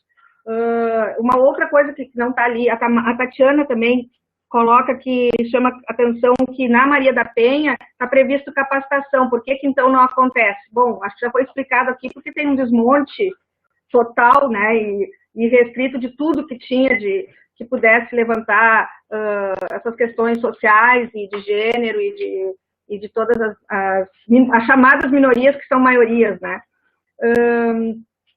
Eu coloco uma questão também que eu acho que vai ser, e que eu tenho certeza, vai ser um outro programa nosso do Diálogos da Extensão mais perto de você, que é a questão também de incentivar as meninas a estarem nesses espaços, né? Então, nós temos projetos, Meninas na Ciência, por exemplo, incentivar que esses espaços todos são espaços para nós, para mulheres, né? E isso é muito, parece uma coisa que não é, a gente não consegue nem entender o nível que chega de uma criança crescer e achar que, uma menina, né, crescer e achar que não vai poder ser determinadas profissões. Isso é uma coisa que dói falar sobre isso, e acho que é uma coisa quase surreal pensar que tem que fazer programas para estimular que essas meninas possam ser engenheiras, cientistas, ou qualquer outra profissão que normalmente estão atribuídas a homens. E na universidade tem professores que fazem isso, né? Que inclusive dizem, esse espaço aqui não é um espaço para mulheres, o que tu estás fazendo aqui, né? Então, a gente tem um trabalho bem grande pela frente. E falando no que a Suelen estava colocando, a Muriel e a Jane também levantaram, esses espaços de acolhimento, né? A gente vê, não precisa nem ser numa denúncia de violência. Se a gente for falar, por exemplo, que daria um outro programa na violência, quando as mulheres vão ter filhos, né, na gravidez, nos partos, a violência com as mulheres, de toda a equipe, parte de toda a equipe, não é só médico, enfermeiros, enfermeiras também, reproduzem discursos muito recheados dessa construção histórica do papel da mulher, né, de uma incapaz emocionalmente, fisicamente, intelectualmente. Então, gostaria que você comentasse um pouco sobre isso. Jane? É aquela ideia de que as mulheres têm que aguentar tudo, né? Tem que aguentar as dores, enfim. É uma reprodução de crueldade, né, com relação ao corpo das mulheres.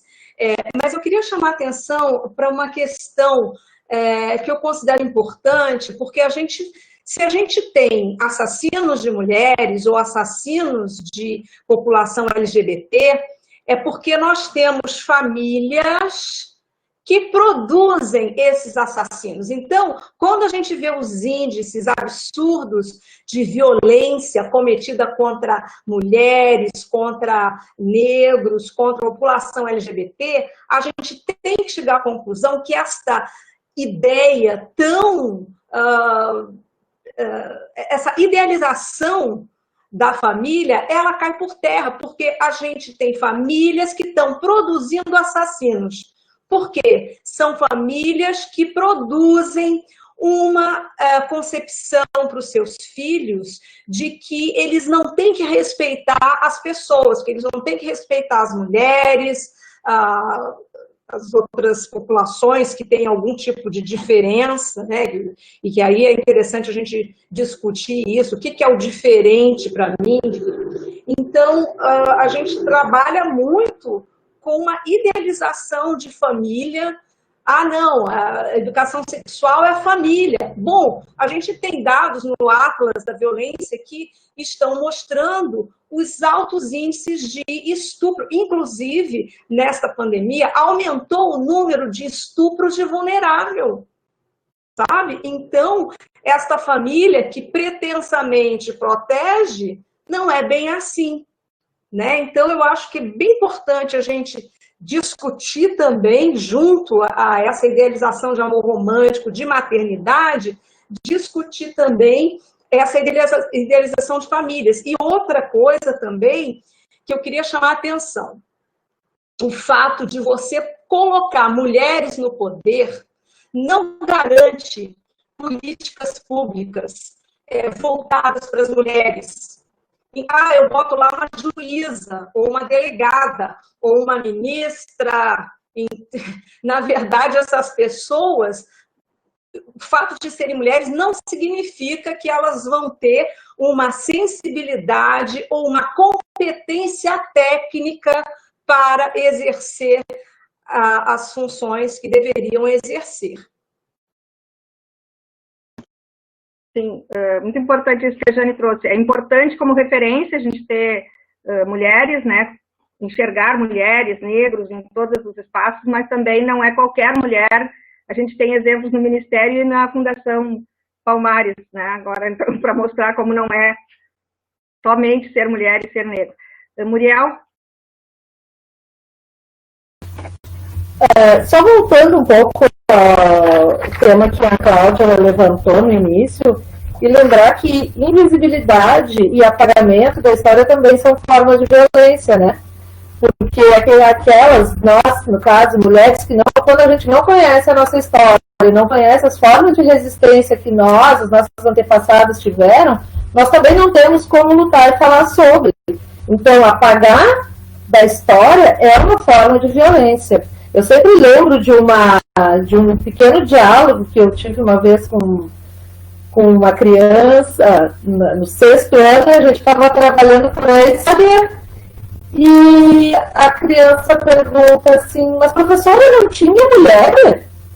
Por quê? Porque nos livros de história não tem mulheres, nos desenhos, nas figuras, nas palavras, né? A flexão masculina leva tudo sempre para a invisibilidade das mulheres.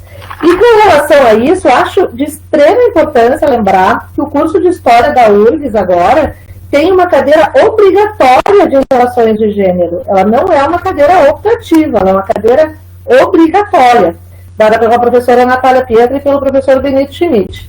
E na PUC, no curso da PUC, temos uma cadeira eletiva de relações de gênero. Então, a gente começa a trabalhar aí um pouco mais, né, sobre a história das mulheres, na formação dos nossos colegas, e eu acho que isso deveria ser estendido, esses colegas deveriam poder trabalhar em outros cursos, no curso da sociologia, né, Suelen, nos cursos de direito, nos cursos de medicina. Eu acho de extrema importância nós trabalharmos especificamente relações de gênero dentro da universidade, porque a partir daí nós vamos estar fazendo processo de formação, né. E com relação ao que a professora Jane estava dizendo, é sempre uma discussão, né, que se coloca assim, esses meninos que são assassinos, eles têm mães, eles têm irmãs, e então entra dentro daquela discussão que a gente sempre fala da dominação simbólica, né, como ela é importante, ela é efetiva, porque essas mulheres são produtoras dentro das suas casas, muitas vezes, das mesmas relações de gênero que a gente tenta combater. Então, cria meninos com valores machistas e, não, mas o meu filho pode fazer isso, a minha filha não, tem que andar assim. Então, a gente acaba reproduzindo, as mulheres fazem parte do sistema patriarcal, né? Então, acabam reproduzindo também os valores patriarcais. Por isso, para repetir, eu acho que é tão importante a gente trabalhar representações de gênero nas esferas culturais, em tudo, né? Na música, no cinema, na televisão, porque isso está sendo reproduzido incessantemente para nós. Isso aí. Eu tinha, antes da Suelen falar, tinha uma pergunta específica para a Suelen, que era como conseguir, na pesquisa, encontrar esses dados sobre a questão da violência moral na área da sociologia, né? Já que a violência física a gente consegue mais ou menos pegar nos processos, na judicialização, na própria polícia, né, nos crimes. Agora, da violência moral, né, onde é que tinha uma pergunta específica para ti. Então, já vou junto na tua resposta, tu já tenta dar uma... E tem uma outra aqui que colocaram, que é... era sobre a questão da representatividade, né? Isso, tá bom. Acredito que sobre pesquisa a gente constrói alternativas, né, nessa perspectiva de buscar fontes diferenciadas a depender dos nossos objetos. Acredito que a violência moral a gente poderia encontrar mais subsídio para pensar as nossas pesquisas no ambiente do trabalho. né? Eu acho que acredito eu que ainda quando tínhamos, né, o Ministério do Trabalho, mas aqui no nosso estado, por exemplo, né, com a Justiça do Trabalho, inúmeras pesquisas que desenvolver a partir das denúncias feitas a partir desse espaço. Por exemplo, a nossa professora Luciana, lá do nosso curso de psicologia, conseguiu fazer uma pesquisa sobre racismo e trabalho a partir desses dados, tanto dados das polícias, quando são notificados, né, via esse espaço, né, das delegacias, mas acredito que a gente poderia pensar outras alternativas, outras estratégias. Eu acho que a Justiça do Trabalho teria contribuição, teria uma fonte de dados importante, né? Obviamente, com solicitação de acesso a dados, né? A gente, enquanto pesquisador, temos esses espaços ainda como espaços de pesquisa, né? Eu faço pesquisa no judiciário, então fiz todo um trâmite dentro do sistema judiciário para acessar os processos que são arquivados, e é um processo muito tranquilo, né, na perspectiva de acesso à informação. Então, como dica, eu poderia deixar isso para a colega. Mas pensando nos nossos temas que a gente estava falando anteriormente, eu gostaria de fazer um link para a gente pensar essas imagens de controle que tem sobre os corpos femininos, sobre nós, né, esse processo de construção da nossa socialização. Aproveitando esta semana, né, ontem foi o dia 13 de maio, uma data não comemorar, né, mas uma data que a história oficial apresenta como o dia, né, da liberdade para o povo negro no nosso país, né, em 1888, né, o dia da liberdade. E aí pensar essa reflexão do quanto essa captura desses estereótipos construídos para com as mulheres negras são baseados em muita violência, né? E o quanto esse processo de objetificação desses corpos se mantém atualizado em outras formas, né? O quanto a linguagem produz essas capturas desse corpo, o quanto a mídia, o quanto a cinema, enquanto várias esferas da sociedade produzem corpos, né, a serem desejados ou não, né? O quanto essas capturas, do ponto de vista racial, dizem muito na perspectiva do que eu penso sobre as inúmeras violências. E violências de várias perspectivas. E aí, se a gente pode chegar até o seu final, que é a sua morte. Na pesquisa que eu estou fazendo, eu estou encontrando várias perspectivas a partir da questão racial para com a morte de mulheres negras. Então, a violência contra essas mulheres a partir de várias categorias, né? Se a gente pensar aqui que a professora Jane nos apresentou, né, nessa forma que nós temos que ser boas mães, boas pesquisadoras, boas em tudo, né? Enquanto esses papéis de gênero, inclusive, dizem pela vítima pós a sua morte, né? Quando os processos dizem, né, o quanto todo o processo, desde o processo do inquérito policial até o julgamento, o quanto essas mulheres são revitimizadas pela sua condição de gênero, pela sua condição de trabalho, pela sua condição racial. E o que eu estou encontrando na minha pesquisa, que não está concluída ainda, mas só para a gente trazer algumas questões para a nossa reflexão, os casos que mulheres negras são vítimas de feminicídio, ou a pessoa é absolvida, ou tem uma pena muito reduzida, diferente de outras mulheres. E ainda vou fazer um adendo a esse dado que eu estou afirmando aqui. Nós temos no nosso país um dado assustador, que é menos de 9% dos casos de homicídio são julgados pelo sistema de justiça. Cada 100 homicídios ou feminicídios, apenas 9 têm o seu tratamento até o júri. Ou seja, nós estamos diante de uma sociedade que prende muito, prende mal, prende crimes relacionados ao patrimônio e à guerra às drogas, que é direcionada à nossa população negra. Não preciso ficar aqui, né, trazendo esses elementos, que todos nós temos a compreensão da seletividade racial para com a produção de leis, inclusive. Então, dos 9%, ainda a gente percebe que as mulheres negras são vítimas deste crime e ainda não existe justiça para com os casos. ou seja, de como o racismo, o machismo e o sexismo atuam em vida e em morte, e eu acredito que a gente precisa refletir sobre isso, como essas imagens de controle sobre os corpos das mulheres e de nós, mulheres negras, produzem inúmeras violações. Nós estamos aqui falando de violência, que pode ter as mais diversas facetas, mas o quanto isso é uma constante na vida das mulheres negras, desde objetos enquanto coisas, né, enquanto objetos num sistema escravocrata, a gente reatualiza esses corpos como coisas em outras esferas da vida, coisas que não tem como acessar, coisas que não tem como acessar a saúde pública, coisas que não tem como acessar as políticas públicas, porque são vistos ainda enquanto objeto e não enquanto sujeitos da sua vida, da sua trajetória e sujeitos de direitos. Então, para tentar problematizar as questões na perspectiva de raça, eu acredito que seja uma dívida histórica da sociedade como um toda, a gente não ter memória, justiça e verdade da escravidão e nem da ditadura civil-militar, e aí a gente vê esse projeto no nosso país de ataque ao nosso povo, revisitando esses dois crimes contra a humanidade e naturalizando o ataque e a morte de mulheres, da população trans, da juventude negra e das mulheres negras e das mulheres como um todo. Posso fazer uma fala com a Suelen? Pode o quê? Posso falar com a Suelen? Pode. Depois eu vou pedir para a professora Jane falar um pouco do GERD. A Suelen também podia falar um pouquinho do grupo de pesquisa da Tinoquer. E a Muriel queria que falasse um pouquinho do vídeo que fez. Tá.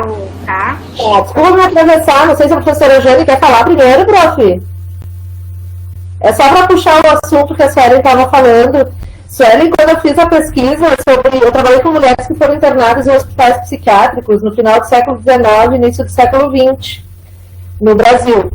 E eu trabalhei com os textos da professora Maria Clementina Cunha, e ela, em determinado momento, ela fez todo o levantamento dos prontuários do Hospital Psiquiátrico do Juqueri, em São Paulo.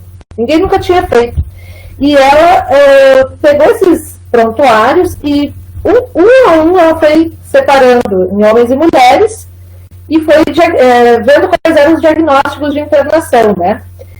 Mas o que eu quero te dizer é que ela faz uma pontuação muito específica, assim. Ok, as mulheres eram internadas por questões morais, né? Os homens eram internados por questões psiquiátricas mesmo. Tinha problemas, enfim, de ordem psiquiátrica. Mas as mulheres, geralmente, eram internadas por questões morais. E é aí que eu quero entrar a fazer essa fala contigo, que é a seguinte. Quando a gente fala mulheres, a gente sempre coloca, parece mulheres, todas somos iguais e todas vivemos no mesmo mundo. E não vivemos, né? Como a Suelen faz um recorte muito bem feito de raça, e podemos fazer um recorte de classe também, e a professora traz isso quando ela faz o levantamento lá dos prontuários. Porque ela mostra que as mulheres brancas eram internadas por questões, por exemplo, de herança. Famílias que queriam ficar com as suas heranças, ou quando elas tinham algum comportamento que não condizia com o comportamento que as famílias queriam que elas tivessem na época, né? Ou não queriam casar, ou não queriam ter filhos e tal, então eles pegavam essas mulheres e botavam no hospital psiquiátrico porque eram a vergonha da família. Mas as mulheres negras ficavam na pior ala do hospital psiquiátrico, tinham os piores cuidados, ou nenhum. Geralmente, históricas, obviamente, né, acabavam trabalhando em casas de família, muitas vezes os patrões engravidavam essas mulheres, ou elas se revoltavam nas casas das famílias, e para tirar elas, como se fosse um incômodo mesmo daquelas casas, para dar um sumiço nessas mulheres negras, grávidas, ou que se rebelavam, eles internavam no hospital psiquiátrico. E aí essa ala, ela era uma ala de mulheres e de homens negros.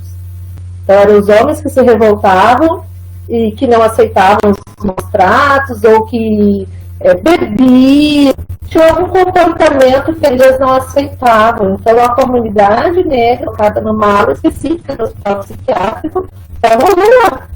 E as mulheres e os homens brancos, não, eles tinham uma outra colocação dentro dos hospitais. Então, a violência, ela é potencializada para a população negra, né? Já era, continua sendo. Só me lembrei disso porque a professora Maria Clementina, ela faz pontualmente isso, né? Ela levanta. Então, Jane, depois eu tenho que passar uma questão que nos passou aqui, ficou para trás, que é da Denise Jardim, a professora Denise Jardim, para a Suelen, ou para todas nós, eu acho, que tem uma sugestão sobre um contador, que é obrigatório na municipalidade informar os casos de violência contra as mulheres, e tem um contador, tipo contador, imagino eu, contador dos impostos, aquelas coisas, ou de acidentes de trabalho, né, que a gente costuma ver na rua, tem que ter nas municipalidades, tem que ter isso em praça pública. Se não seria o caso da gente ter, porque isso, além de visibilizar, propicia uma coleta de dados, né, pelos pesquisadores, pelos agentes e tal. Então, se não seria da gente também ter algo nesse sentido, assim, por aqui. Professora Jane? Bom, eu queria falar sobre as disciplinas obrigatórias, né, na URGS. Eu fico muito orgulhosa de pertencer à URGS e de perceber na URGS um trabalho pioneiro já de longa data em relação a essas temáticas. Por exemplo, desde a década de 90 já existia no meu departamento uma disciplina eletiva chamada Educação Sexual escola. Com a nossa última reforma curricular, ela passou a ser obrigatória, ela se chama Gênero e Sexualidade na Educação, e eu fico muito feliz de ver que vários alunos de outros cursos, por exemplo, da matemática, do Instituto de Artes, estão fazendo essa disciplina na graduação, né? Também na década de 90, a gente teve a criação do GERG, Grupo de Estudos de Educação e Relações de Gênero. Esse ano ele completa, então, 30 anos. Foi um grupo fundado pela historiadora, professora Guacira Louro. E mais tarde, no ano de 2000 exatamente, se criou uma linha de pesquisa no nosso pós-graduação que se chama Educação, Sexualidade e Relações de Gênero. E queria informar também que a URGS tem a maior produção no Brasil de pesquisas sobre a temática de infâncias, gênero e sexualidade. Então, eu fico muito feliz de fazer parte disso, né, dessas discussões e dessas pesquisas. Em relação à idealização da maternidade, como a colega Muriel estava apontando aqui, alguém perguntou também sobre o quanto as mães maltratam as crianças, né, e abusam das crianças. Eu acho importante referir que no Brasil, uma em cada 5 crianças nascidas em 2017 eram filhos de adolescentes. Então, a gente tem também que o Brasil, outro dado importante que se linka a esse dado, é que o Brasil é o 4º país do mundo em índice de casamentos infantis. Então, eu acho importante a gente pensar que a nossa capacidade biológica de procriar não nos garante, a priori, uma competência técnica e emocional para educar as crianças, né?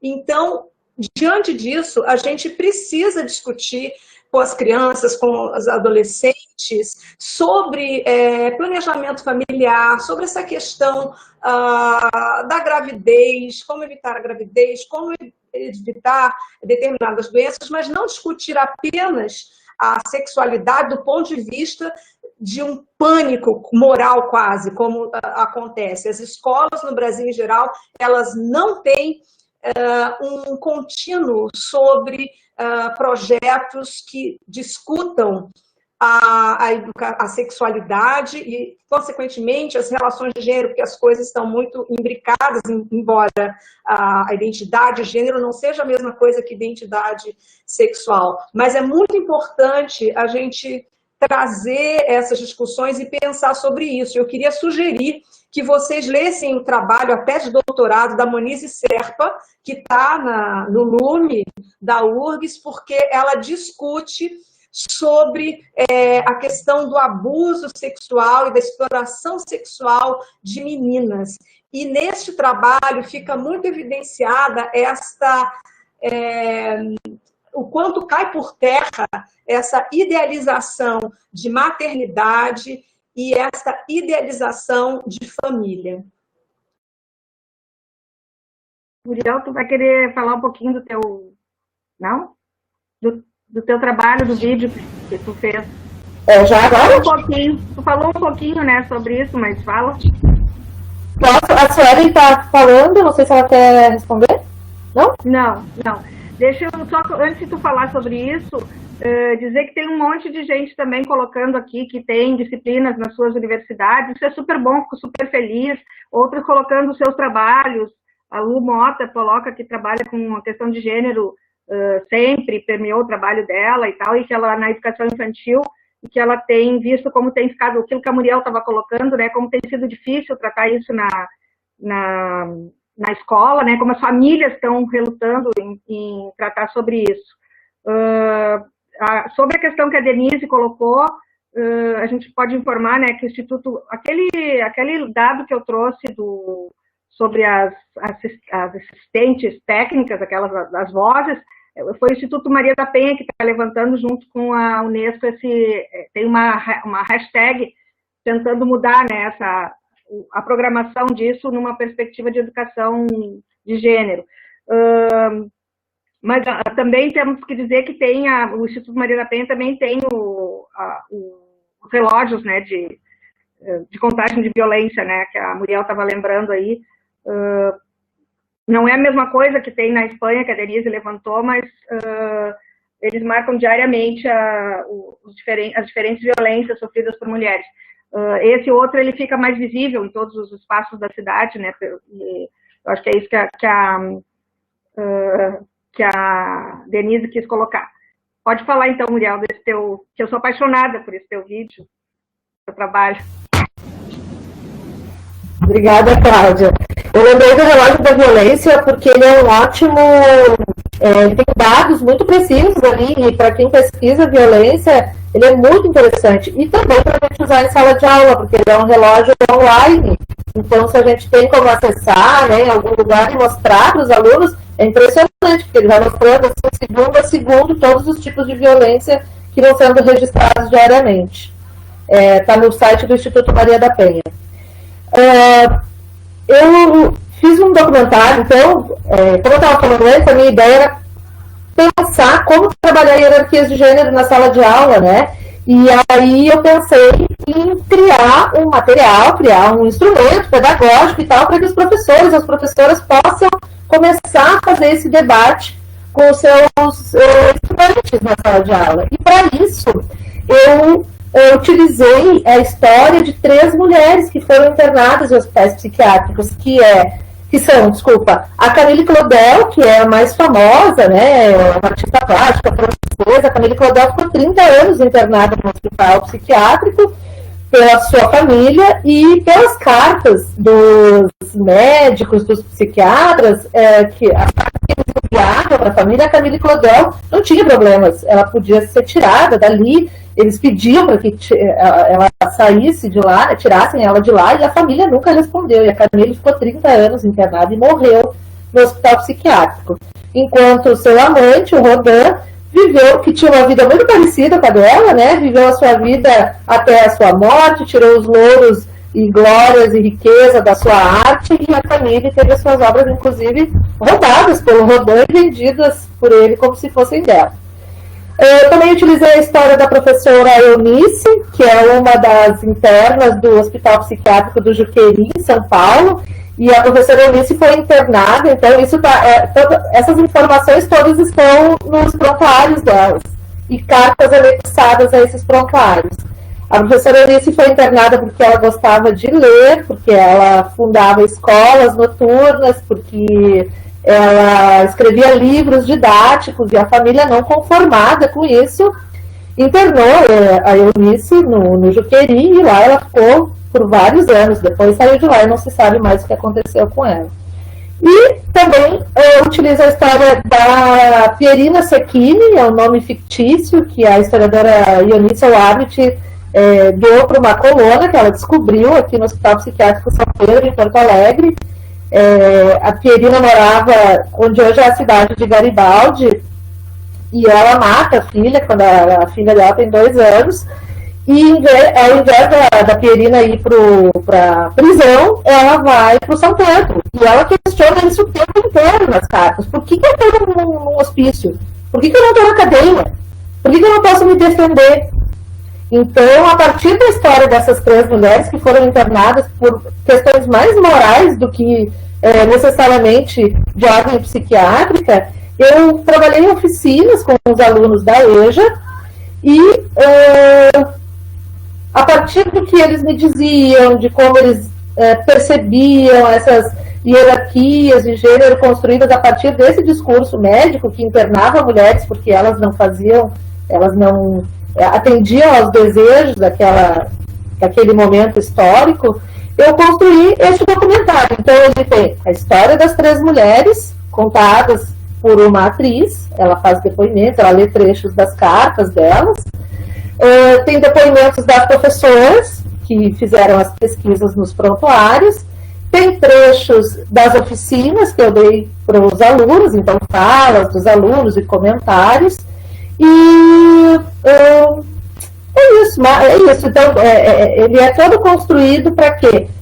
Para que as professoras, os professores, os nossos colegas possam utilizá-lo para iniciar um debate em sala de aula sobre hierarquia de gênero, a partir de um discurso específico.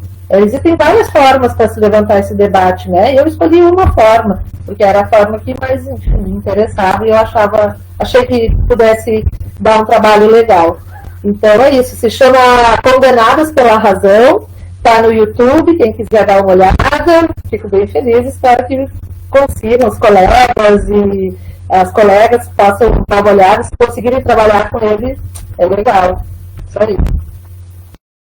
Eu recomendo assistirem.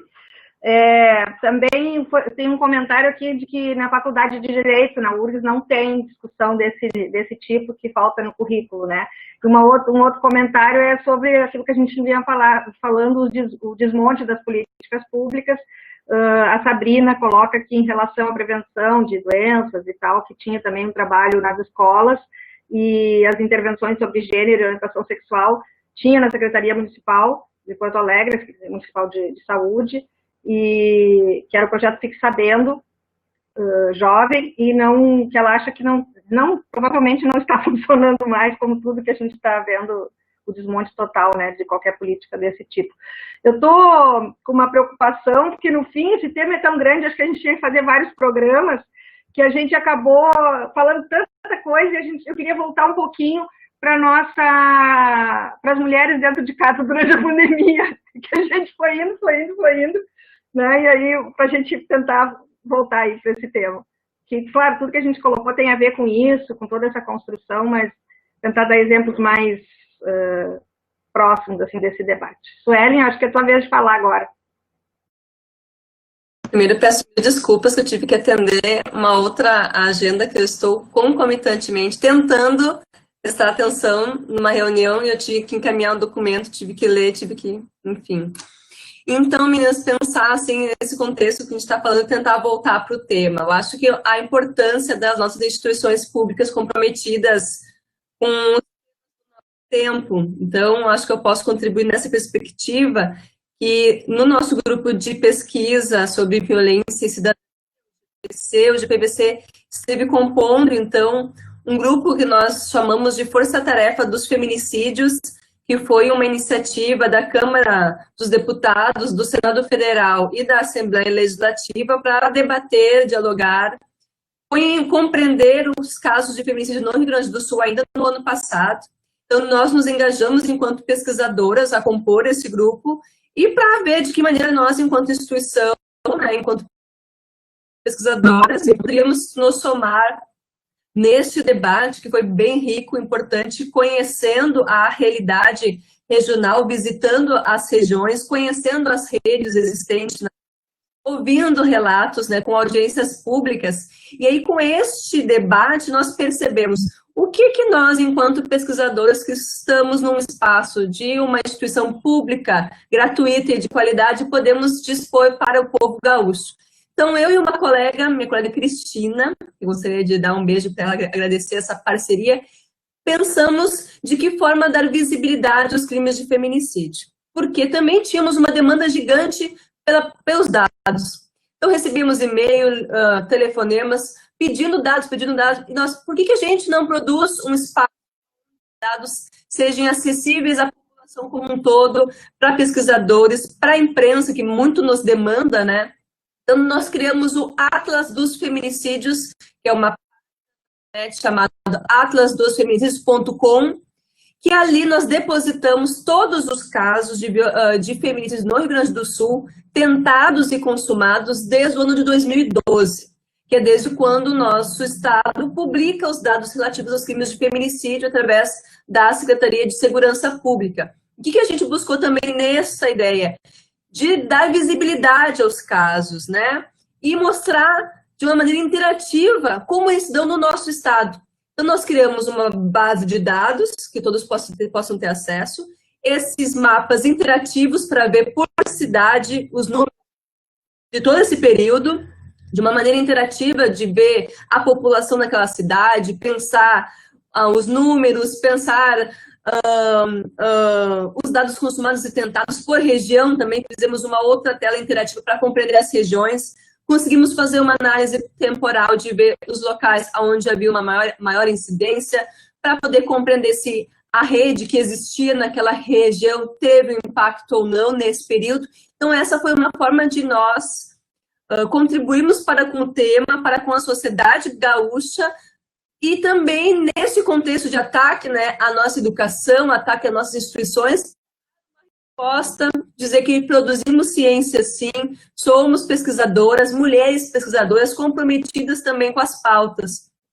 E então foi muito importante nesse contexto a gente encontrar essa força nos nossos grupos de pesquisa, os nossos professores, as nossas orientadoras, que nos deram também, né, forças para a gente pensar como contribuir nesse contexto para com a violência contra as mulheres. Então, nós criamos essa plataforma de uma forma de contribuir para com o debate, dar visibilidade a este tema. E, obviamente, só conseguimos executar este trabalho porque tivemos, né, uma parceria pesquisa e também de um outro grupo que eu faço parte, que é a SatinoCast, que é um grupo que pesquisa a partir da experiência de mulheres negras. Então, a gente lê sociólogas negras, literatas negras, a gente procura conhecer essa história que não é contada, infelizmente, nos nossos bancos escolares, mas que também dizem muito sobre a nossa construção enquanto seres humanos, enquanto mulheres, neste período. Então, também deixo à disposição esse nosso material. É singelo, nós não sabíamos nem criar um site, muito menos criar mapas interativos, nós fomos aprendendo para construir, para poder disponibilizar a todos e todas, e está em constante transformação, inclusive com sugestões que possam vir também. Bem, minhas queridas convidadas, nós estamos já com quase 1h50 de programa. A gente está falando e teria muito mais coisa para a gente conversar aqui. Eu estou pensando aqui, enquanto vocês estavam falando, da gente deixar passar agora a série com as outras temáticas e retomar isso mais adiante, para a gente dar continuidade aos vários aspectos que a gente poderia dar conta aqui nessa conversa. Eu não sei se a Jane tem mais alguma coisa para falar, ou se quer... Depois eu vou passar para vocês encaminharem no final, tá? Eu só queria recomendar, porque a gente não pôde aprofundar sobre esse tema, que são as mulheres do campo. Então, eu queria recomendar o documentário que se chama Sozinhas, que é de 2017, ele é curtinho, tem 8 minutos. e ele discute muito bem assim, sobre a violência contra as mulheres que vivem no campo, que é uma população que a gente precisa olhar com atenção também. Isso, bem lembrado, eu tinha pensado nisso durante a conversa, porque ali, além da violência, tem a distância, né, entre aquele documentário, é muito bom, recomendo também. Queria só fechar lembrando, assim, que por que tentaram atribuir ou usar como desculpa um Estado que não se preocupa com as mulheres, né, que não se preocupa com a violência, que compara isso com o roubo de carros, a diminuição do roubo de carros, o assalto a carros fortes, também tentou usar para acabar com o isolamento, com o afastamento social, dizer que ia aumentar a violência contra as mulheres. Isso na boca de quem estimula a violência contra as mulheres chega a ser ridículo, né? Mas foi usado esse argumento e eu queria deixar bem claro que não é uma questão sanitária que determina a violência contra as mulheres. É óbvio que o fato de estarmos todos em casa e algumas famílias, algumas mulheres dentro de casa com o seu companheiro, se pode se dizer assim, companheiro, né, com o seu cônjuge ali, também em casa, estimula que essas relações se aprofundem e que a violência apareça cotidianamente e que ela não tenha para onde fugir, porque o afastamento de casa para ir para o trabalho, para ir para a escola, propicia que tenha pelo menos um respiro, né, nessa violência cotidiana. E o fato de estar trancado dentro de casa é que aumenta essa violência. Mas isso não tem a ver com uma medida sanitária que é necessária nesse período de pandemia. E queria lembrar também de uma política que não é só no Brasil que isso acontece, não é só no Rio Grande do Sul. No Uruguai, a ONU Mulher está com uma campanha com os lencinhos e né, pegaram a máscara e o lema da campanha é que a pandemia não nos cale, em espanhol, obviamente, mas que é todo um trabalho, todo um esforço das mulheres para que as violências, os casos de violência que aconteçam durante esse período de pandemia não sejam esquecidos ou não fiquem ocultados. Então, uma rede de apoio, como a gente todas nós colocamos aqui, para que isso não fique no esquecimento. Então, eu agradeço, eu vou dar um tempo para vocês se despedirem, eu agradeço, convido, não deu para responder todo mundo assim diretamente, a gente fica à disposição na universidade, na nossa vida, e na PUC, em tudo que é lugar, nos grupos de pesquisa para as pessoas que se interessaram ali, a gente agradece muito a participação do público, e dizer que nós vamos ter outras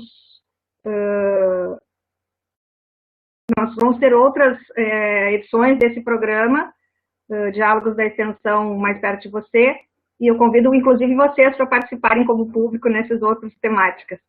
Muito obrigado, eu vou deixar uns minutinhos para vocês se despedirem. Obrigada, gente, adorei participar, e fora Bolsonaro. Muriel? Obrigada pelo convite, Cláudia, colegas, foi excelente. Só quero que o pessoal que está ouvindo lembre sempre que nós estudamos, né, as pautas femininas, mas temos que lembrar que as nossas mães são mulheres, nossas irmãs, nossas colegas de trabalho, então não sejamos cúmplices de violência com as pessoas que são próximas da gente. A gente tem que denunciar a violência com as pessoas que estão próximas de nós. É isso aí. Autoproteção, rede de autoproteção. E cuidado com os nossos companheiros, nossos colegas de trabalho, na cola deles também, porque eles adoram reproduzir machismo e masculinidade por aí. Um abraço, gurias, foi ótimo. Fora o Bolsonaro também, sempre. Sueli. Gostaria de agradecer a Cláudia o convite né, de pensar esse espaço muito importante da nossa instituição, está promovendo esses debates, né? Inclusive, esse é o papel das nossas instituições, promover grandes debates, reafirmar a democracia e a vida como um bem, né? A gente construir, a gente reafirmar esses laços, o quanto é importante a gente pensar que nesse contexto há muito ataque à população, às mulheres, à população negra, mas também existem muitos espaços de resistência e que a nossa universidade seja uma dessas trincheiras, que as nossas pesquisas sejam pesquisas que estejam à disposição do povo brasileiro, que as nossas construções, que as nossas articulações com outros segmentos estejam pensando, estejam, né, com foco na vida com dignidade, que a gente possa sair deste processo de pandemia maiores e mais humanos que nós entramos. E certamente, para que a gente tenha vida, a gente precisa derrubar esse governo que está aí, esse governo da morte, esse governo da necropolítica, fora Bolsonaro, porque esse governo representa a morte do nosso povo e nós não podemos esperar mais um tempo para que esse governo seja deposto. Esse governo precisa cair. E meu muito obrigada a todas e todos. Me sinto abraçada, me sinto um afeto muito importante também, que nós precisamos manter a nossa humanidade intacta, mesmo nesse processo de muitos ataques. Meu muito obrigada, gurias. Valeu! Então, a gente se despede. Semana que vem, na quinta-feira, no mesmo horário, a gente tem uma entrevista com o professor Oscar Jara sobre educação popular nos tempos de pandemia. Convido vocês todas a assistirem, todo o público que nos assistiu também, é imperdível. Se não conhecem o doutor Oscar Jara, que é doutor honoris causa aqui da universidade, conheçam. Para mim, ele é um Paulo Freire da atualidade. E estão convidados. Muito obrigada, gurias. Foi um momento, a hora passou e eu não vi. Eu adorei estar com vocês, mesmo de longe. Foi um momento de muito calor, de muita troca. Muito obrigada. Estamos em todos os lugares e não vamos sair deles.